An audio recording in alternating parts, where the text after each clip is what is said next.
દક્ષિણ ગુજરાતના લગ્ન પ્રસંગોમાં જેવી છાશ બને છે એકદમ એવી છાશ આજે આપણે ઘરે બનાવીશું. આ છાશ એકદમ ટેસ્ટી તો હોય જ છે, સાથે સાથે ખૂબ જ હેલ્ધી પણ હોય છે, કારણ કે આ છાશનો મસાલો આપણે એકદમ તાજો વાટીને જ બનાવીશું. અને સૌથી પહેલા મસાલો જ તૈયાર કરીએ. આ મસાલો ફ્રેન્ડ્સ તમે મિક્સરમાં પણ તૈયાર કરી શકો, પણ દળીમાં વાટીને તૈયાર કરવાથી એ વધારે ટેસ્ટી બનશે. તો સૌથી પહેલા 5 કપ જેટલી કોથમીર લીધી છે, જેને ઝીણી સુધારીને ઉમેરીશું, જેથી વાટવામાં સરળતા રહે. હવે 7-8 જેટલા ફુદીનાના પાન લઈશું. ફુદીનો જો અવેલેબલ હોય તો લેવાનો, નહીં તો માત્ર કોથમીરથી પણ છાશ તો સારી જ બને છે. 1 નંગ લીધું છે તીખું લીલું મરચું. આ મરચાં વધારે તીખા હોય છે, માટે માત્ર 1 જ નંગ લીધો છે. અડધો ઇંચ જેટલું લઈશું આદુ અને 3 કળી લસણની લઈશું. જો તમે લસણ ન ખાતા હો તો લસણ સ્કીપ કરી શકો છો. બાકી લસણથી જ આ છાશનો સ્વાદ ખૂબ જ વધી જતો હોય છે. હવે હાફ ટીસ્પૂન જેટલું મીઠું ઉમેરીશું, જેનાથી આપણને મસાલો પીસવામાં સરળતા રહે. અને આ બધી વસ્તુઓને એકદમ સરસ રીતે વાટી લઈશું.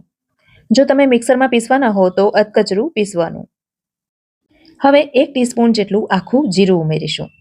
જીરુંનો પાવડર આપણે પાછળથી પણ ઉમેરીશું, માટે અત્યારે આટલું જ જીરું ઉમેર્યું છે, કારણ કે આ રીતે અધકચરું વાટેલું જીરું ઉમેરવાથી પણ છાશનો સ્વાદ ખૂબ જ વધી જતો હોય છે.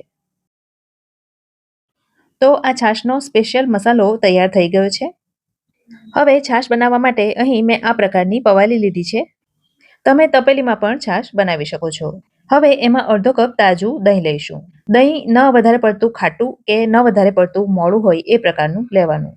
અને દહીંના બદલે તમે તૈયાર પેકેટમાં મળતી છાશ પણ લઈ શકો. હવે જે મસાલો વાટીને તૈયાર કર્યો છે એ બધો અંદર ઉમેરી દઈશું. સાથે જ ઉમેરીશું 2 ચપટી જેટલું સંચળ, જેને આપણે બ્લેક સોલ્ટથી પણ ઓળખીએ છીએ. 2 ચપટી જેટલો જ ઉમેર્યો છે શેકેલા જીરાનો પાવડર. અને 2 ચપટી જેટલી જ ઉમેરીશું હિંગ. હિંગ ઉમેરવાથી ખોરાક પચવામાં સરળતા રહે છે, કારણ કે છાશ જમ્યા પછી જ પીવામાં આવતી હોય છે. હવે એમાં 1 કપ ભરીને ઠંડુ પાણી ઉમેરીશું. છાશને વલોવવા માટે મેં બ્લેન્ડરનો ઉપયોગ કર્યો છે, પણ તમે એને રવૈથી અથવા તો મિક્સરમાં પણ વલોવી શકો.